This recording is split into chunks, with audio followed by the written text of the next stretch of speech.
Hi everybody, welcome to Trifecta. I'm Bill Whittle.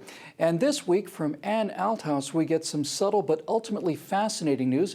It seems that the UK newsreel giant British Pathé has released its entire collection of 85,000 films documenting 100 years of history directly onto YouTube, where they can be seen by anybody. It's a remarkable act of generosity, literally granting the visual history of an entire century, and a pretty interesting century at that, for future generations to view at will. So in this three-part trifecta, we'll take a look at a few of those stories. In part one, we'll start with the small and the obscure. Then in part two, we'll go up to the largest and the grandest. And finally, in our members-only part three episode, we'll see if we can gain some insight into our own time. So let's bring in Steve Green and Scott Ott to start with a very obscure, yet I think very significant little story. It's a little needle in the giant British Pathé haystack. Gentlemen, welcome. Now, this one is also to do with the remarkable Anne Althouse, who managed to find it in the middle of 3,500 hours of much larger stories. Now, I've long maintained that the sound of the end of civilization is the snooty, so much more morally advanced and reeking of condescension, toffee-nosed BBC correspondent and their utterly self-loathing progressive hatred of humans in general and Western civilization in particular. Yet here is a clip from the British Pathé archives that adds a little insight into where some of these influences might have come from. So listen to this British Pathé clip from the voice of one Mrs. Slee. Mrs. Margaret Slee, president of America's Planned Parenthood Federation, maintains that European women should stop having babies for the next 10 years. Don't you think such a theory, such a radical theory, is antisocial? On the contrary, it seems to me that it is more practical and humane. What about the women who want babies now and in 10 years will not be able to have babies? Rather impractical, don't you think? Oh, John, you do ask hard questions. I should think that instead of being impractical, it is really very practical and intelligent and humane. You do ask very difficult questions, John.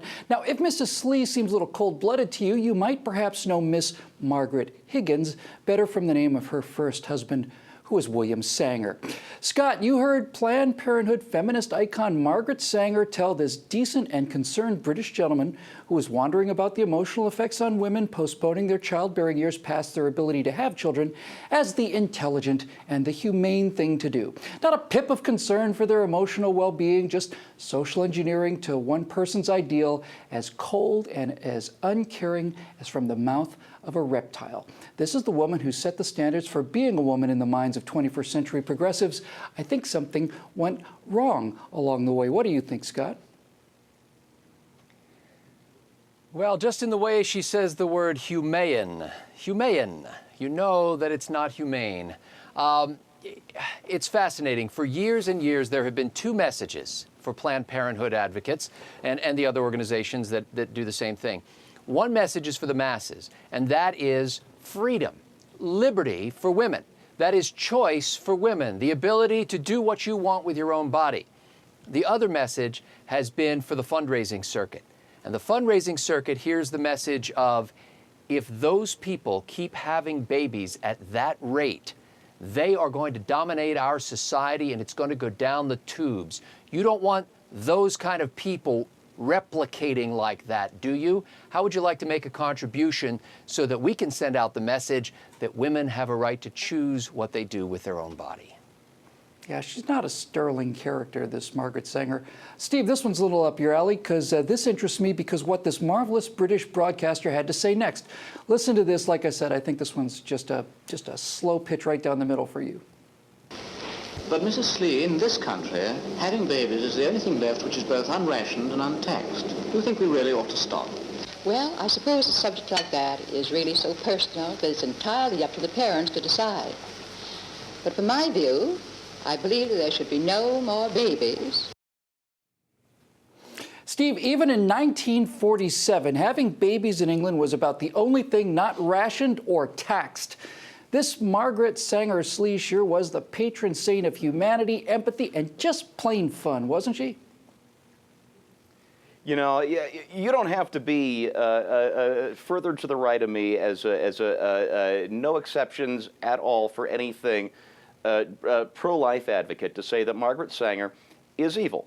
She is a eugenicist who would have wiped out entire populations. She's the kind of person that when she comes to power in a troubled country, in a politically unhealthy country, like Russia at the turn of the century or Germany in the 30s, moves entire populations, fills the death camps, and eliminates undesirables. That's the kind of person she is. This isn't fulfilling Godwin's law here.